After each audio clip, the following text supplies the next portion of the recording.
Om Sahana Bhavatu Sahano Bhunaktu Sahaviryam Karavavahai Tejasvinavadhitamastu ma vidvishavahai.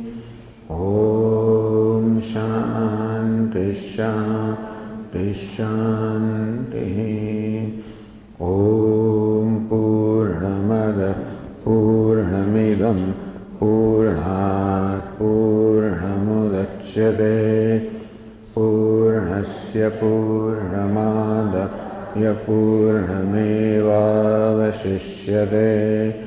Om Shanti Shanti Shanti. Shruti Smriti Purananam Alayam Karunalayam Bhagavatpadam Shankaram Lokashankaram Shankaram Shankaracharyam Keshavam Badarayanam Sutrabhashya Krutau Vande Bhagavantau Punah Punaha. Ishvaro Gururatmeti Murti Bheda Vibhagine Vyomavadvyapta Dehaya Dakshinamurtaye Namaha. Gukarastvandhakaro Vai Rukarastanivartakaha Nirodhitvad Gururitya Vidhiyate Sadashiva Samarambham Shankaracharya Madhyamam Asmadacharya Paryantam Vande Guru Paramparam. Karturajñaya prapyate phalam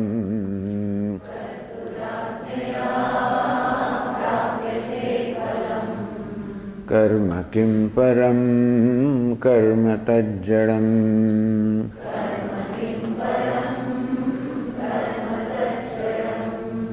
Kruti mahodadhau patana karanam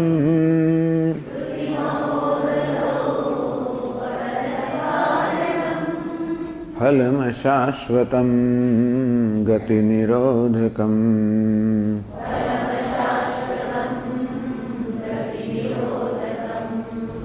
Ishvararpitam nichaya kritam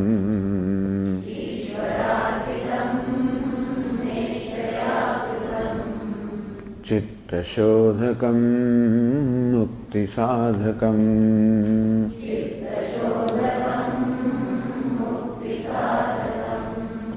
Kaya vāṅmana karyamuttamam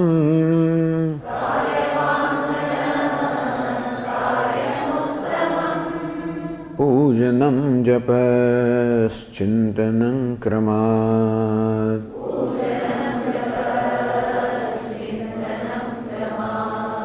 Jagata ishadhi yukta sevanam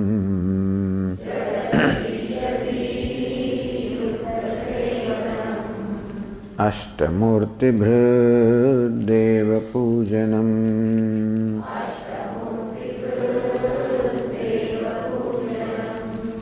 Uttamastavaducchamandatah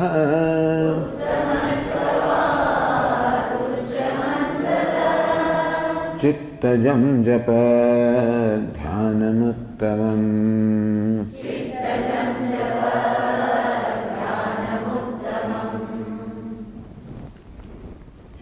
Uttamastavad Uchcha Mandatah Chittajam Japadhyanam Uttamam.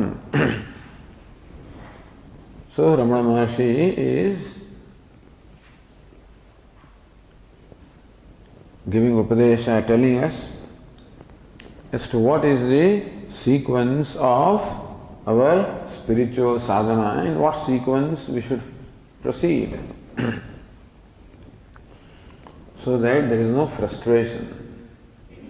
Otherwise, when we try to do something, when we are not prepared, then there is frustration because we cannot. You start with meditation and the mind is not cooperating and there is a lot of struggle within, and so to avoid that, Uchchamandataha. Uchcha, आवाज थोड़ा ऊंचा करो पड़ेगा, आप दूर करो, all right. The loud chanting or recital is the first step and the easiest step, because it is easy for the mind to focus upon something which it hears, which it speaks and which it hears, and therefore it is relatively easy to focus attention upon something that is chanted or recited loudly. When the mind is now prepared with that, mandataha, the next step is you murmur upamsu japaha, or reciting or chanting only slowly so that you alone can hear, nobody else hears that. When you are adept in that, then chittajam, then same mantra can be now recited in the mind. Ramana Maharsi calls this japadhyanam. Dhyanam, meditation, japadhyanam, meditation of the nature of japa, or repeating Lord's name or a mantra. So you can repeat whatever you like. Although repeating a short mantra is more convenient usually than repeating a long mantra, a Gayatri mantra, pretty long. It is good if you are comfortable with it. Otherwise, sometimes it's so long that by the time you begin, the mind gets distracted. And so it's one's own choice. But generally, a shorter mantra is easier to repeat than a longer mantra. And while repeating, you can also see the meaning of what you are repeating. Om Namah Shivaya. My salutations to Lord Shiva. Where Namaha means salutation, means surrender, means letting go of all the resistance, letting go of all the blaming and complaint and everything. Just Namaha, let go. Let Lord Shiva prevail.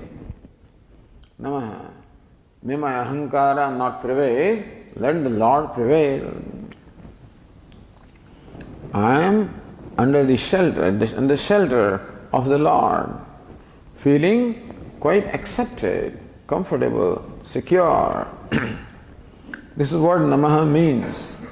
And so, while repeating that Om Namah Shivaya, one can also deliberate upon the meaning of the mantra. Even that is not necessary, by the way. You can simply repeat the mantra. But when the mantra is repeated with meaning, it may be easier to focus the mind.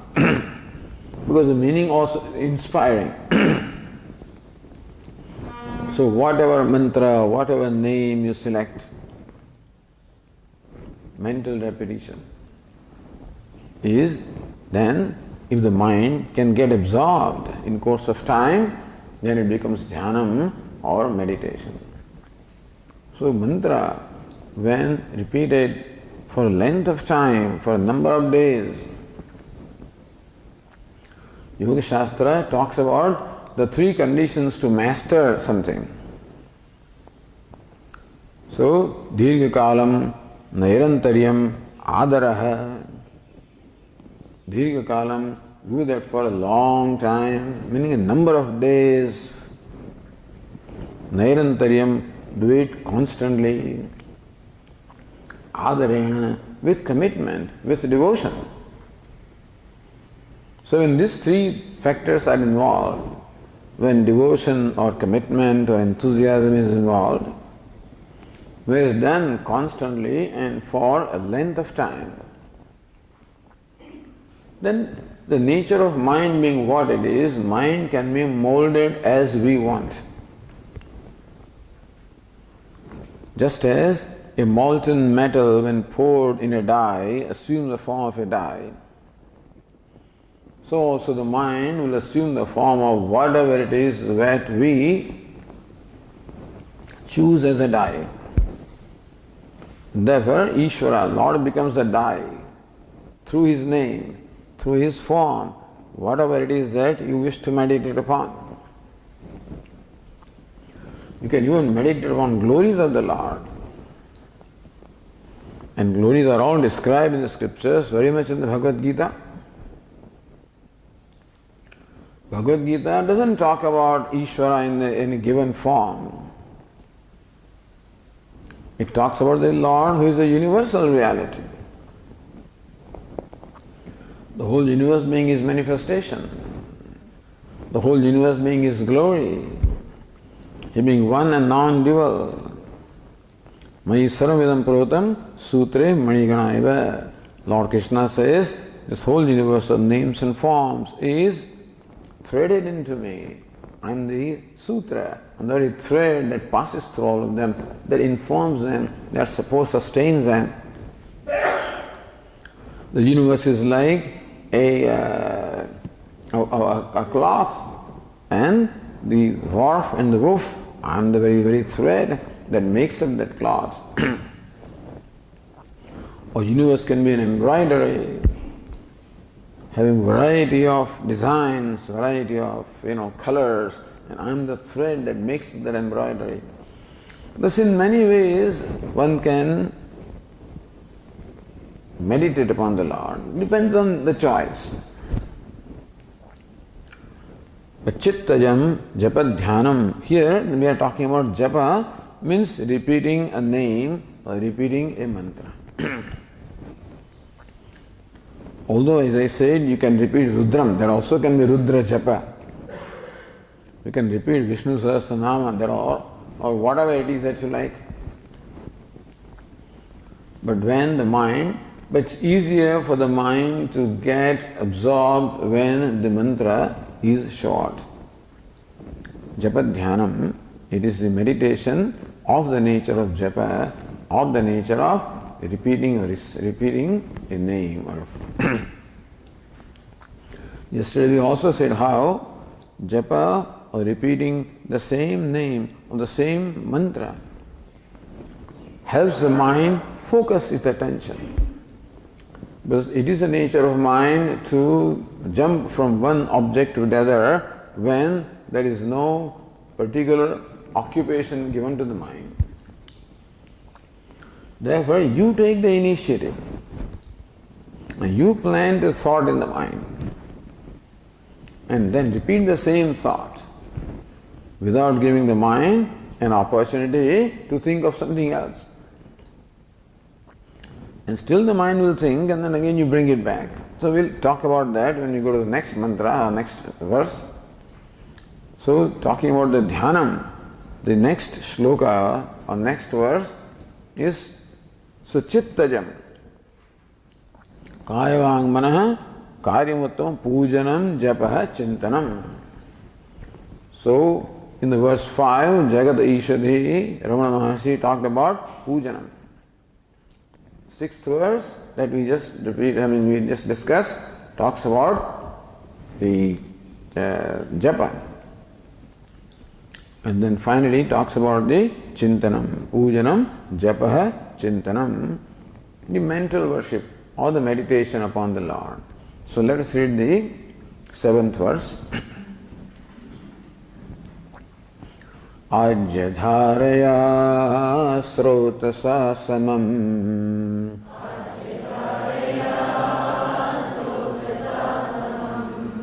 sarala chintanam viralatah param.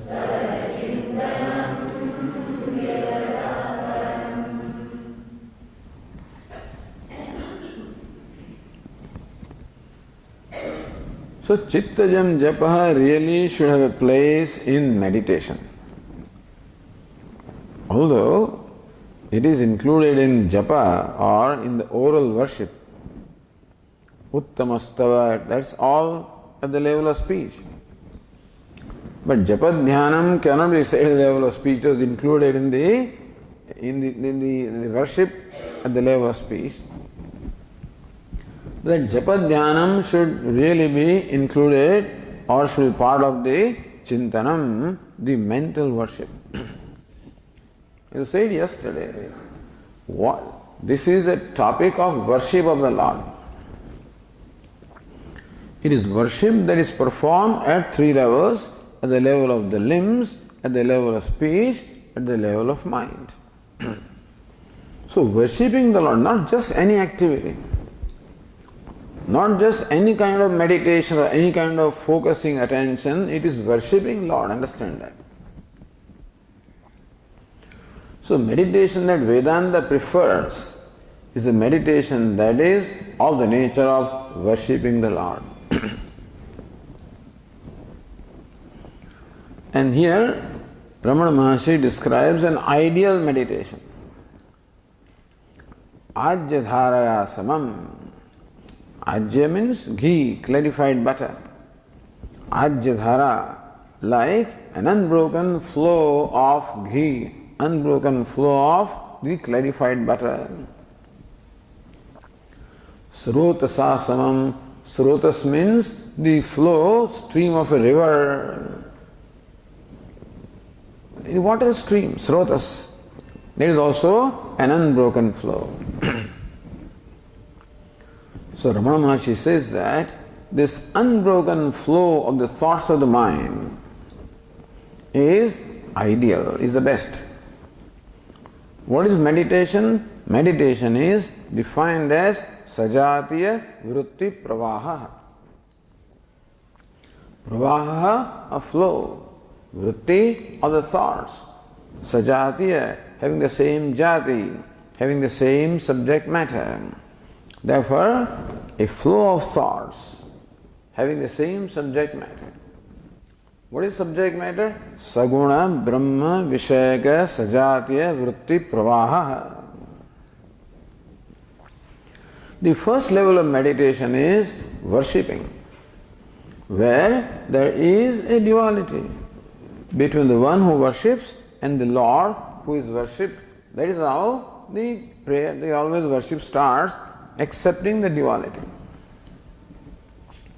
This question is often asked, but Swamiji, Vedanta teaches non-duality.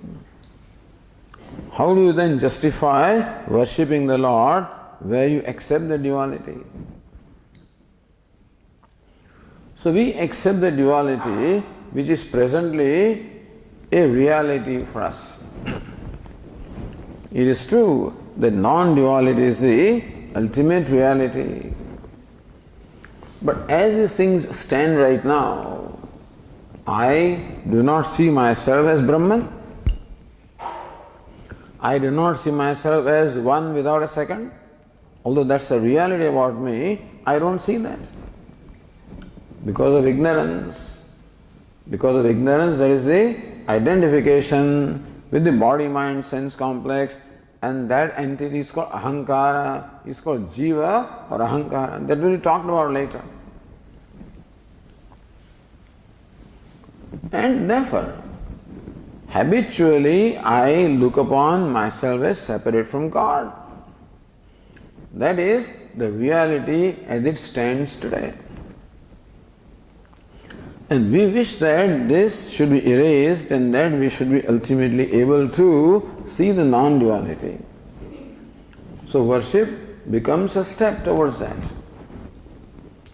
That accepting the duality, the devotee worships the Lord. So pujanam, worshipping with puja, etc., also involves duality. Japaha, even reciting, etc., also involves duality. Chintanam, the mental worship also, in the beginning involves duality. where we are trying to train our mind, we are trying to purify the mind, trying to create the Naishalyam or the single pointedness of the mind. We want Ishvara to enter our life. More of Ishvara, less of I. So right now there is predominance of I. So we want predominance of Ishvara, and these are the means. Pujanam, Japaha, Chintanam. So first level of Chintanam or meditation here involves a duality, which we accept. Therefore, you choose a suitable object for meditation. You could very well choose, so whatever it is that you are worshipping, your Ishtadevata, like Lord Krishna, like Lord Rama, like Lord Shiva, or any other one.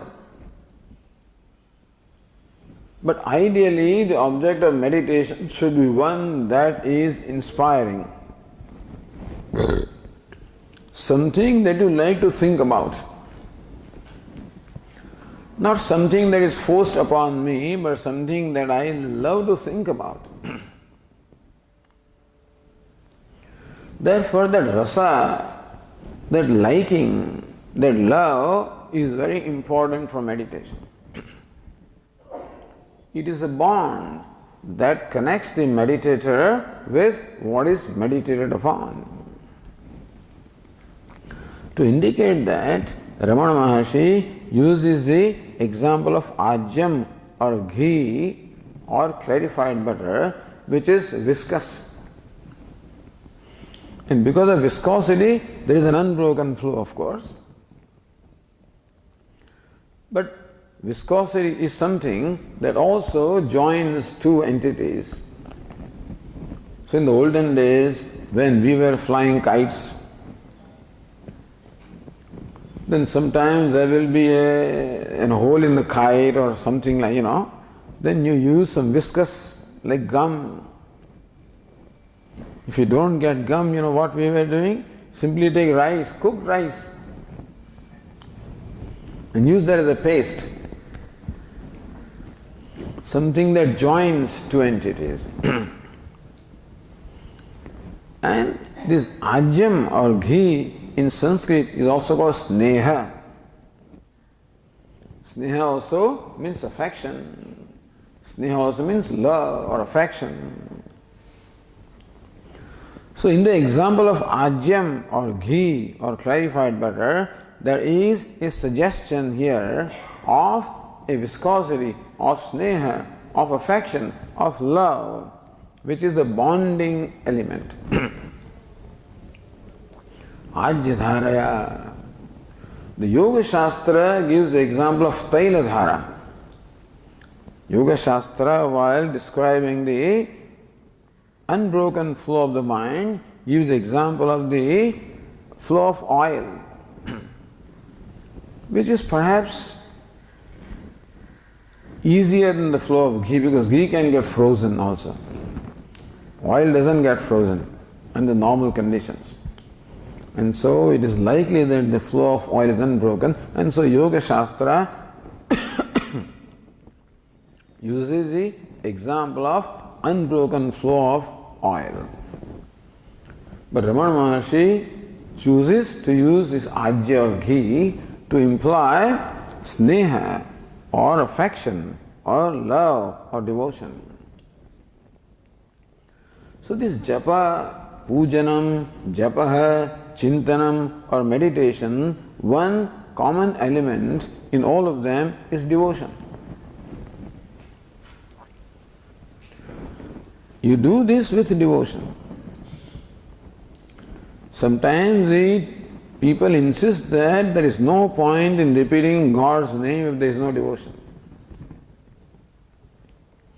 No point in doing puja if there is no devotion in your heart.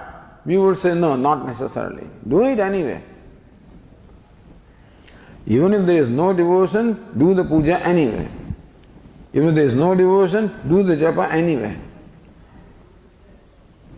That will invoke devotion.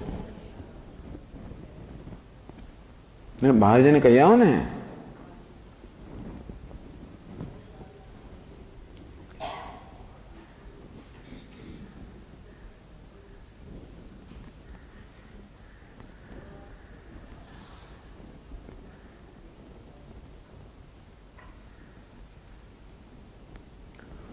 Therefore, this puja, pujanam, japaha, shravanam, kirtanam, smaranam.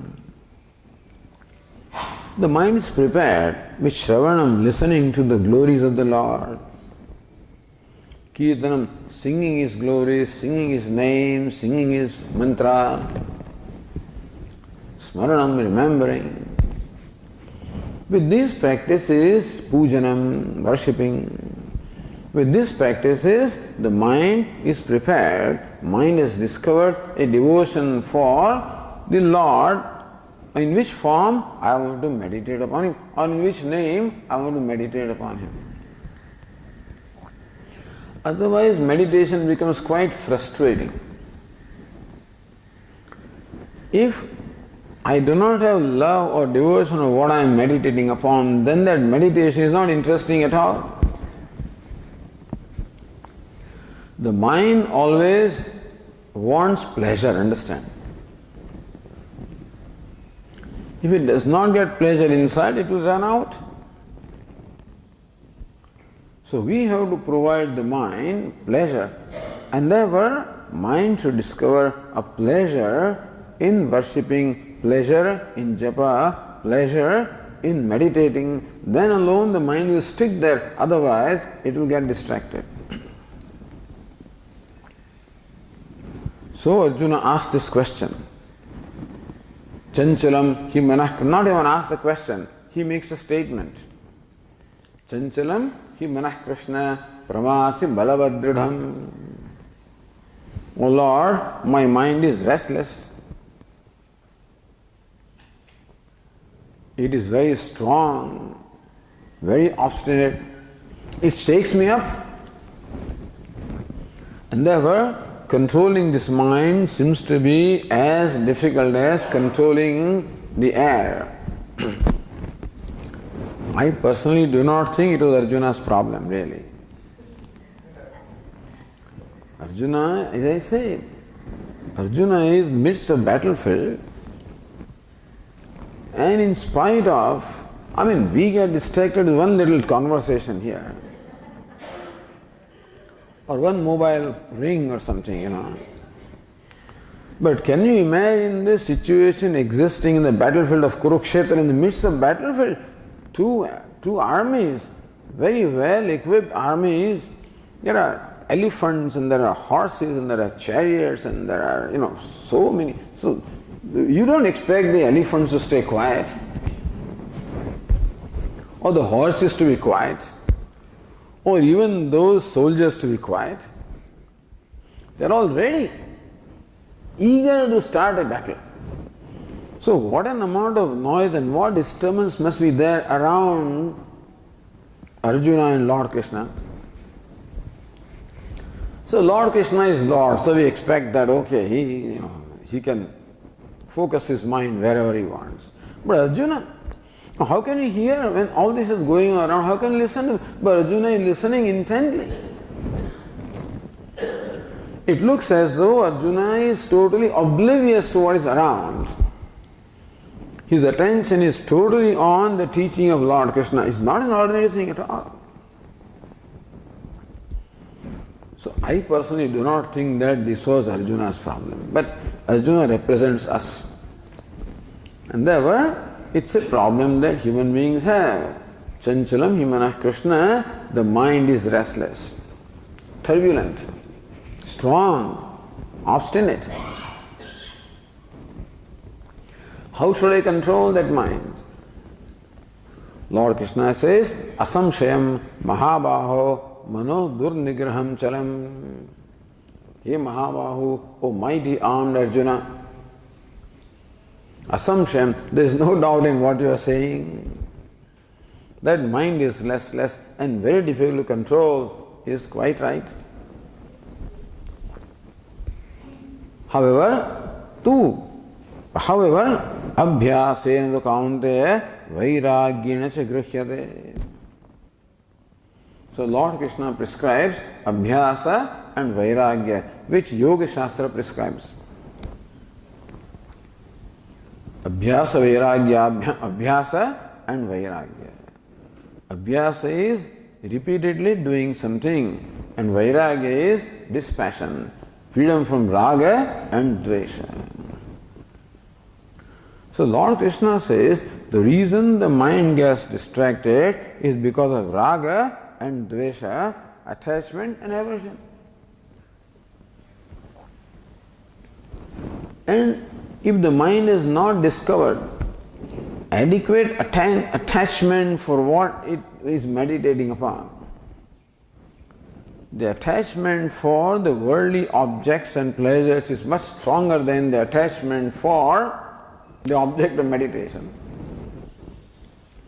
then mind will get distracted. Lord Krishna says, does not matter. Bring it back to the object of meditation. Yato yato nischarate manas chanchalam asthiram tatastato niyamyaitat. So we should be alert, of course, and should be aware that the mind is distracted. Very often what happens is that we are not even awake or alert. Mind simply drags us away and throws us someplace, and then we realize where we are. Oh, we are in Canada. I am supposed to be meditating in Ahmedabad, and I find myself in Canada, in Rishikesh, in places like that. You have a long trip, tour, and then, But being observant, being alert, and so you become aware that the mind is distracted. And mind gets distracted because of some raga or dvesha, some attachment or aversion. Identify that and make the mind free from that attachment or aversion.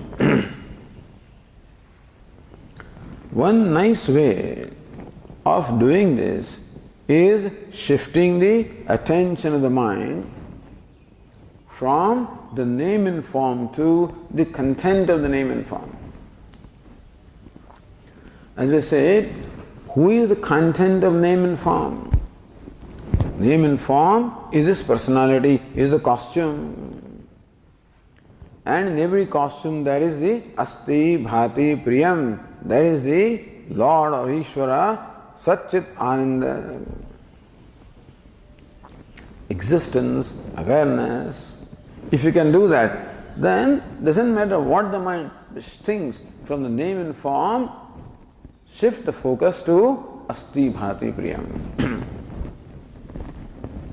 Or if you cannot do that, then bring the mind back to the object of meditation. By repeatedly doing that, the mind will slowly discover a liking for the object of meditation, this abhyasa. We are all aware of our Pujya Swamiji's story of bitter gourd of Kerala. That there was a time when our Swamiji did not like Kerala at all. Bitter gourd he did not like.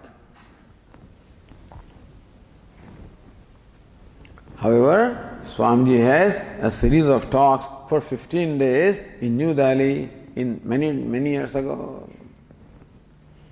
He is invited for Bhiksha. The first evening, it was a Punjabi family, a South Indian family, and Kerala or bitter gourd was prepared. This bitter gourd that South Indians prepare is so bitter. In Gujarat, when they prepare bitter gourd, they add so much jaggery that you don't make out, that is bitter gourd. Or sometimes people fry that bitter gourd, then also it loses its bitter, but not in South India. That's how it should be eaten ideally.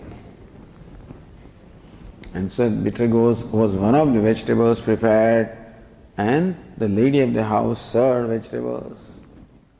Swamiji saw, there is bitter gourd in my plate. What should I do? The Swamiji's policy, deal with the unpleasant first.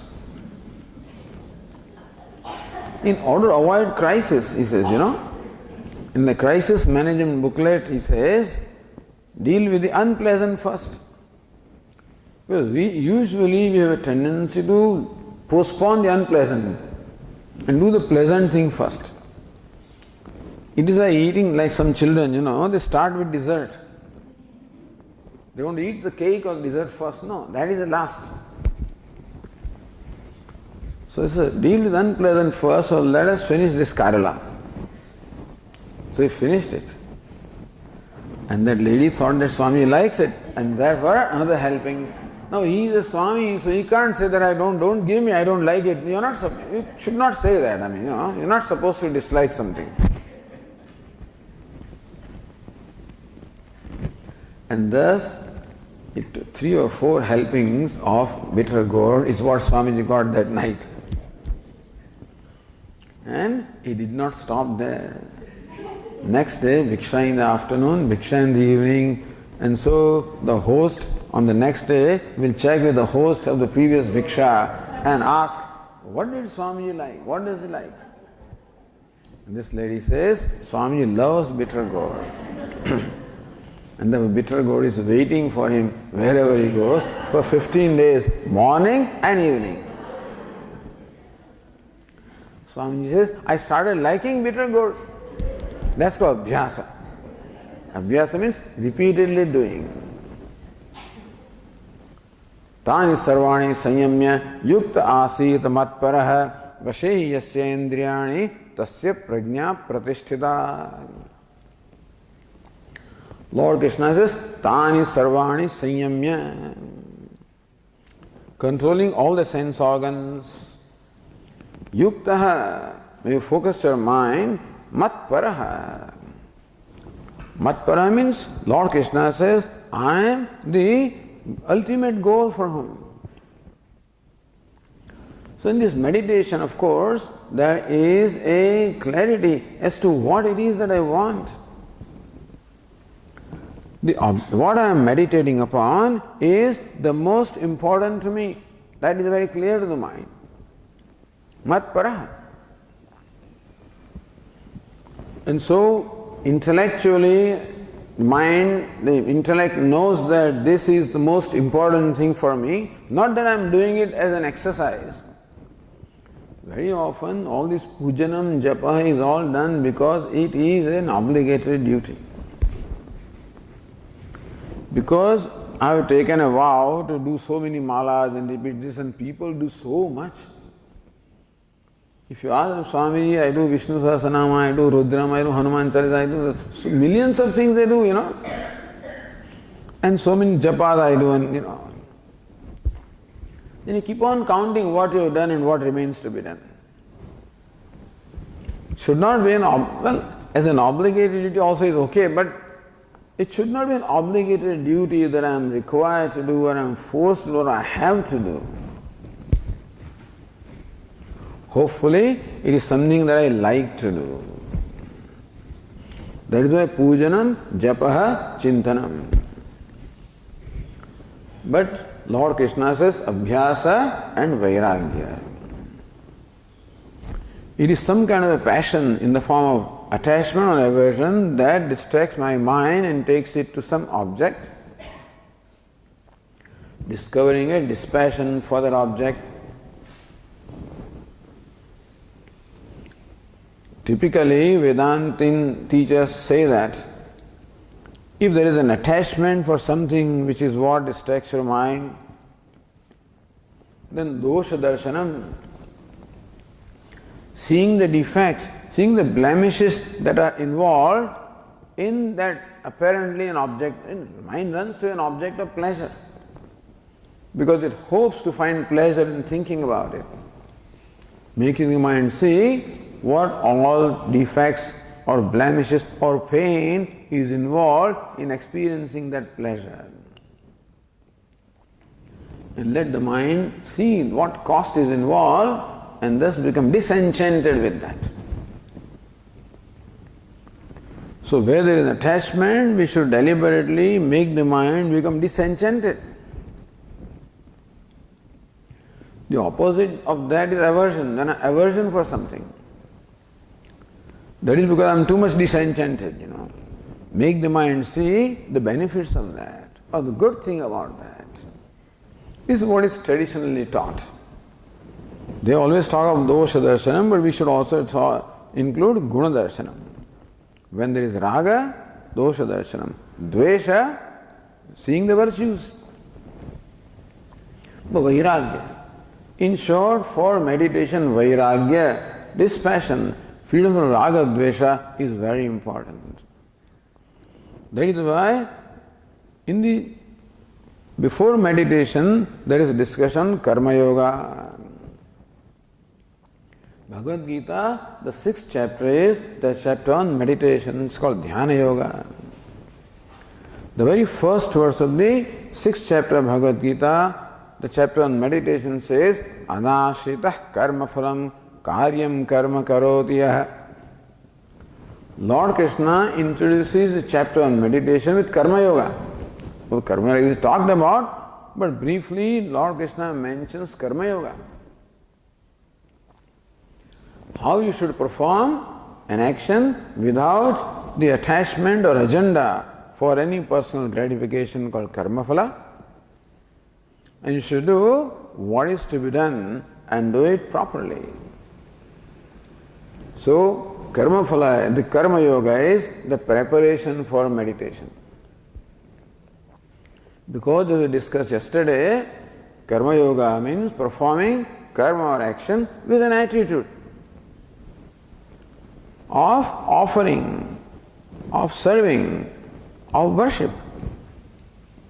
And that is conducive to removal of raga and dvesha, impulse. I avoid or I refrain from performing an action impulsively. Karma yoga requires me to be a deliberate person, where I use my free will and I decide what I want to do. I decide how I want to do and not let my impulses decide that for me, etc. So this attitude, which is what we call yoga, is very necessary for removal of raga dveshas. So abhyasa, but whatever remaining raga dveshas are there are to be tackled with vairagya and abhyasa, repeatedly bringing the mind back to the object of meditation. Abhyasena kaunteya vairagyena cha gruhyate. Gruhyate, mind can be brought under control by abhyasa and vairagya. So, this is how the meditation is explained. Slowly and slowly discovering disenchantment for the pleasures of the world and discovering an enchantment for what I want to meditate upon. This point is missed. There must be rasa. Mind always wants pleasure. Therefore, it always wants to engage in something where it can get pleasure. And so far, it has been accustomed to getting pleasure only from the objects of the world and from things of the world. Therefore, naturally that it runs out. Like a child enjoys playing, he doesn't enjoy studying. So even if the mother wants the child to study, it will sneak out when the mom is not looking. And so also the mind sneaks out. If mother can manage to create an interest for learning in the child, it's when we keep on prodding him and forcing him to do things. But if a child can somehow discover an interest in learning, then you don't have to push him. Then there is self-motivation. Similarly, if the mind discovers an affection or love, as is indicated by ajya or ghi or sneha, then mind itself will want to do it. Then you have won a great battle. When mind says, I want to meditate, that is it. Sajatiya vritti pravaha. a flow of thoughts involving the same subject matter. Om Namah Shivaya, Om Namah Shivaya, Om Namah Shivaya, Om Namah Shivaya, Om Namah Shivaya. This is called Sarala Chintanam. Sarala Chintanam is Chintanam or the meditation, unbroken meditation. Therefore, two examples of unbroken flow. There is no break in the flow of ghee, and there is no break in the flow of water. So why does Maharsi give two examples? Because in flow of ghee, somebody is to pour the ghee and therefore an effort is involved there.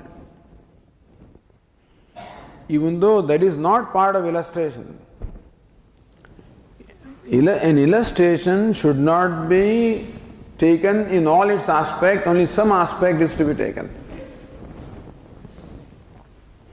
Otherwise it becomes very difficult. We often tell the story of the 10th man. And 10 boys, they have been searching for the missing 10th man and they could not find, and they are seated under a tree in the evening, all disappointed, almost crying. And then comes along an old man and sees his children. You tell the story. Someday I said, those days I was a brahmachari. A brahmachari came along and saw these children. So after the story was over, somebody raised it and asked a question. Swamiji, please tell us, was it an old man who came or a brahmachari who came?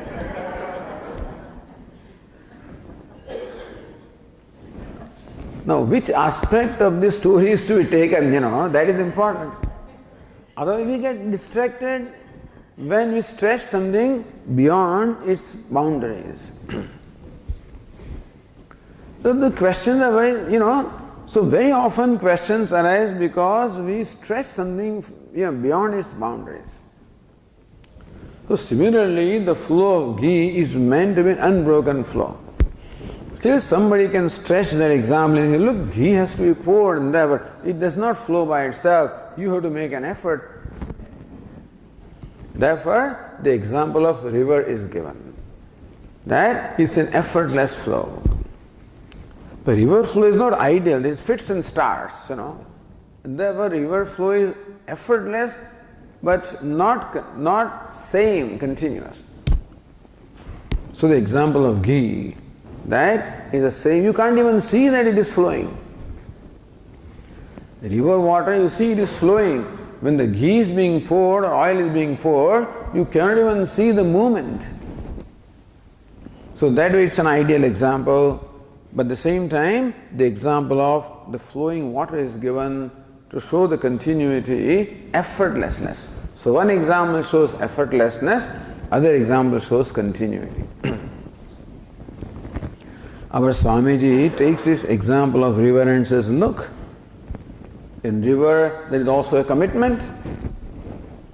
The river is flowing not for the sake of flowing only, it is flowing towards its destination, which is the ocean. And river will not stop until it reaches the destination. Thus there is a commitment in the river. So that extra element here, a commitment is there. Adara, dirghakala, nairantaryam, adara.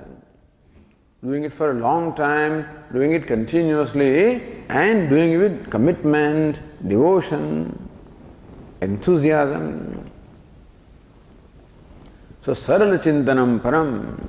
In this manner, when you have the unbroken chintanam, unbroken meditation, param, that is superior to viralataha, superior to a broken meditation, naturally. Meaning when the mind gets distracted, it is called broken meditation. Disturbed meditation, that is a disturbance. So better than the broken meditation is the unbroken meditation. Everybody knows it. Why should I say that? To convey that you should continue to meditate until it becomes unbroken. That when you start, the meditation is going to be broken. because the mind's nature is to get distracted. So don't worry. Do not get disheartened. Do not lose, hope or faith, and continue. It just requires effort and effort and effort. So Yoga Shastra says Dirgha Kala, long time. So with this mind, our Swami always points out that remember that it is the nature of the mind to think. And it is nature of mind to think about different things, that it changes the subject right away, which is a blessing. Because I come across variety of objects one after the other, and the mind immediately shifts from one object to the other, otherwise there will be confusion. I see an elephant now, next moment I say woman, third moment I see something red, and if my mind cannot distinguish between them, then I'll say red elephant or something like that. There will be confusion. But the mind sees the elephant, next moment when it sees a woman, then that elephant thought is gone completely. And the woman's thought comes. And then sees a donkey, that one thought goes, the other thought comes. So that way, this capacity of the mind to quickly, that is why mind is compared to lightning. With the speed of lightning, the mind changes from one object to the other, which is a great gift. But then, that also, now, when we want that mind should not change, then we want the mind to do something unnatural. That is why mind offers a lot of resistance, because we are trying to restrain it. So Ramana Maharsi will tell us how to restrain the mind also later on. But here, therefore, our Swamiji makes it a point to say that one should not blame oneself. Swamiji, my mind is restless. Well, that is how the mind is. My mind jumps from one object to the other. That is what its nature is. The example is of in Kerala, there are all these long, tall betel nut trees, tall trees, tall and slender. So a trapper climbs up a tree, picks up the beetle, and then shakes even when it is sitting on the top, and jumps to the next one, and that to the next one, and comes down. Or the children in Ahmedabad during the kite flying. In the olden days, Ahmedabad had only roofs, metal roofs. And so, when this boy runs from one roof, jumps to the other, to the third one, and comes out someplace because his sight is on the kite. A kite which has been cut is flying, and he wants that. So they keep jumping from one roof to the other, and that's how the mind is, jumping from one to the other. That's the nature of mind. And therefore, to understand this and not get frustrated with oneself, not blame oneself. Otherwise, Swamiji says that you can in fact control the people. Says mind should not get distracted. I felt very guilty that I have a mind that gets distracted. So Swami just don't feel guilty, because that is the nature of mind. And so far we have allowed the mind to do what it wants to do. Now you can't all of a sudden control it. The child has been allowed to play for the whole year, and now all of a sudden you want the child to start studying. It doesn't work. So, sarala chintanam viralatah param viralatah. Even if chintanam or meditation is broken meditation, interrupted meditation, interrupted by other thoughts, one should continue, and someday the meditation will become saralata, uninterrupted meditation. So pujanam, japaha, chintanam. The worship of the Lord at the physical level, at the level of the speech, at the level of mind. These three levels this is the topic of bhakti. So Ramana Maharsi talks about karma and bhakti and yoga and jnana. That's how the commentators explain, As though each one of them is an independent path. Path of action is one, path of devotion is another one, path of meditation or yoga is the third one, path of knowledge is the fourth one. So if you find this kind of verses, then we should understand that, But here we say that karma is the first step, bhakti is the second step, yoga is a helpful step, jnana is the last step. That's how we generally look at the things. Okay. Om Purnamadah Purnamidam Purnat Purnamudachyate Purnasya Purnamadaya Purnamevavashishyate. Om Shanti Shanti Shanti. Shankaram Shankaracharyam Keshavam Badarayanam Sutra Bhashya Krutau Vande Bhagavantau Punah Punah Ishvaro Gururatmeri Murti Bheda Vibhagine Vyomavad Vyapta Dehaya Dakshinamurtaye Namaha.